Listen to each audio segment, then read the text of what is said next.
ही ये सीन फिल्मी है और ना ही खतरा बनावटी है। दिल्ली के लिए पाताल लोक का दरवाजा खुल रहा है।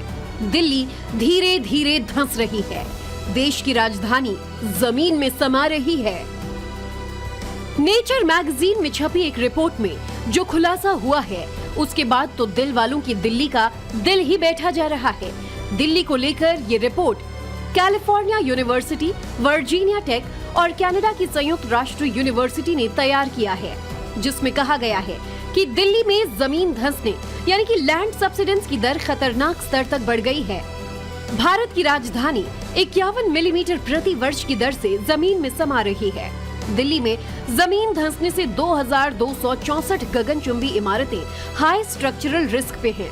जमीन धंसने से राजधानी में रह रहे 17 लाख लोगों की जिंदगी पर सीधे तौर पर खतरा मंडरा रहा है। Building damage risk in sinking Indian mega cities नाम की स्टडी में चेतावनी दी गई है कि अगर हालात में सुधार नहीं हुआ तो आने वाले समय में खतरे के दायरे और बढ़ सकते हैं।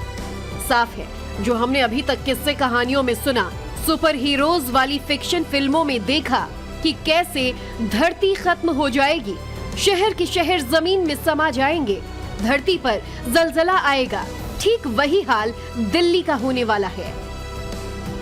इमेजिनेशन पर बनी इन फिल्मों में तो सुपर हीरो होते हैं, पहले से लिखी स्क्रिप्ट होती है, पूरा ड्रामा होता है, इसीलिए सांसें थाम देने वाले एक्शन के बाद हैप्पी एंडिंग हो जाती है।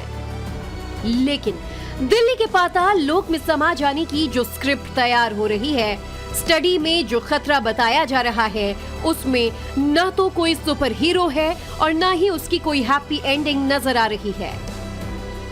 अब सवाल है कि आखिर दिल्ली धंस क्यों रही है?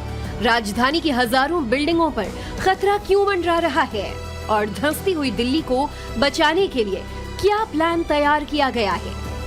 दिल्ली की अनुमानित जनसंख्या 3 करोड़ 40 लाख के पार पहुंच गई है और बढ़ती जनसंख्या के कारण बेबुनियादी ढांचे और संसाधनों पर भारी बोझ पड़ रहा है। इसी बोझ को कम करने के लिए दिल्ली का दायरा एनसीआर तक बढ़ा दिया गया, लेकिन संसाधनों का दोहन भी उसी तेजी के साथ हो रहा है। बढ़ते शहरीकरण और ग्राउंड वाटर की कमी के बाद दिल्ली पर मंडरा रहा नया खतरा लोगों को डरा रहा है। दिल्ली पर मंडरा रहे इस खतरे को समझने के लिए नेचर मैगजीन में छपी स्टडी का पोस्टमार्टम जरूरी हो गया है, क्योंकि इसी स्टडी में दिल्ली को बचाने का प्लान भी छिपा है। इस स्टडी में 2015 से 2023 के बीच की सैटेलाइट से ली गई इमेजेस और उसकी रिपोर्ट का डिटेल एनालिसिस किया गया है। इस रिपोर्ट में 5 प्रमुख भारतीय महानगरों को शामिल किया गया है, जिसमें दिल्ली, मुंबई, कोलकाता, चेन्नई और बेंगलुरु का विश्लेषण किया गया है। इन 5 शहरों में जमीन धीरे धीरे धंस रही है और इसमें दिल्ली तीसरे स्थान पर है, जहां 196 वर्ग किलोमीटर जमीन धंसाव की समस्या से प्रभावित है, जबकि सबसे ज्यादा धंसाव मुंबई में हो रहा है और इसका दायरा 262 वर्ग किलोमीटर है, जबकि कोलकाता में 222 वर्ग किलोमीटर का इलाका धंस रहा है। लेकिन दिल्ली के लिए खतरा इसीलिए ज्यादा है क्योंकि यहाँ जमीन धंसने की दर सबसे ज्यादा है।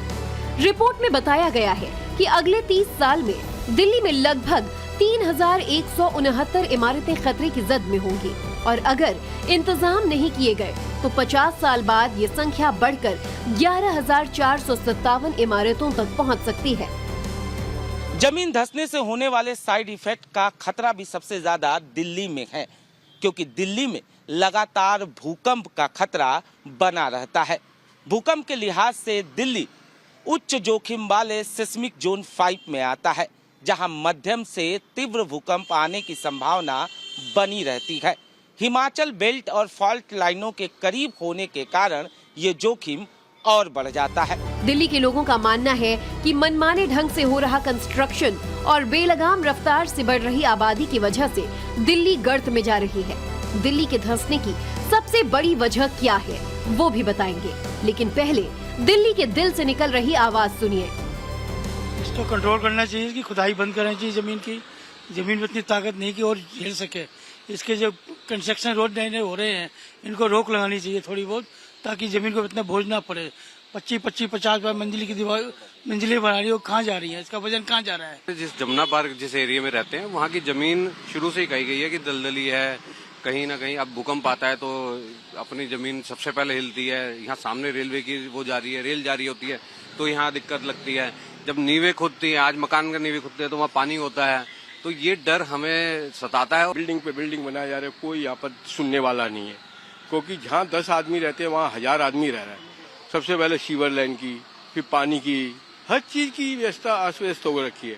भूकंप तो आएंगे ही आएंगे, ये तो आएंगे नेचुरल की पाप जितने बढ़ेंगे उतने भूकंप आएंगे ही आएंगे। जो कंस्ट्रक्शन का काम चल रहा है और दूसरा ये जो लाइनें खोद जाती हैं, अब आप देखो आज सीवर के लिए सड़क खोद देंगे, उसको भर के बस उल्टा सीधा चले जाएंगे, कोई उस पर कोई ऐसा नहीं है। अमेरिकी राष्ट्रपति डोनाल्ड ट्रंप ने 3 नवंबर 2025 को सीबीएस के 60 मिनट के इंटरव्यू में कहा कि हमारे पास इतने न्यूक्लियर हथियार हैं कि दुनिया को 150 बार उड़ा सकते हैं। ट्रंप की पर्सनालिटी का यह गजब का विरोधाभास है।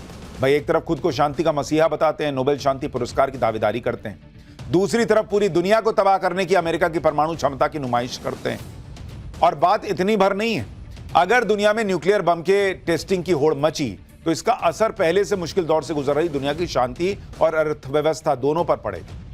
लेकिन ट्रंप को इसकी परवाह थोड़ी है। कुछ एक्सपर्ट्स तो मौजूदा दौर को कोल्ड वॉर के दौर से जोड़ रहे हैं। सच यह है कि परमाणु बम को लेकर भारत एक जिम्मेदार राष्ट्र की भूमिका निभाता रहा है। पीएम मोदी भी परमाणु रेस के विरुद्ध रहे, लेकिन अगर हालात जटिल बने तो भारत अपनी सुरक्षा के लिए किसी निर्णायक कदम को उठाने से पीछे नहीं हटेगा। अभी कुछ ही महीने पहले हमने देखा है, विक्रांत ने अपने नाम से ही पूरे पाकिस्तान की रातों की नींद उड़ा दी थी। जिसका नाम ही दुश्मन के साहस का अंत कर दे, वो है आईएनएस विक्रांत। जो भय पैदा किया गया है, भारतीय वायुसेना द्वारा दिखाए गए अद्भुत कौशल ने, भारतीय सेना की जांबाजी ने, तीनों सेनाओं के जबरदस्त समन्वय ने ऑपरेशन सिंदूर में पाकिस्तान को इतनी जल्दी घुटने टेकने पर मजबूर कर दिया था। 2024 की सिपरी रिपोर्ट के मुताबिक पाकिस्तान के पास इस वक्त 170 परमाणु बम हैं, जो भारत से 10 कम है। इन बमों की ताकत 3 से 50 किलो टन के बीच है। पाकिस्तान के पास हाइड्रोजन बम होने का कोई सबूत नहीं है और उसके ज्यादातर बम नाभिकीय संलयन पर आधारित हैं, जो भारत के बमों से कम ताकतवर हैं। ट्रंप के पाकिस्तान के गुप्त और अवैध परमाणु गतिविधियों में शामिल होने के दावे ने पाकिस्तान को सदमे में डाल दिया है। भारतीय सेना के अभियान त्रिशूल से उसकी चूलें पहले से ही हिली हुई हैं। अब अगर भारत ने न्यूक्लियर टेस्ट का ट्रिगर दबा दिया तो क्या होगा?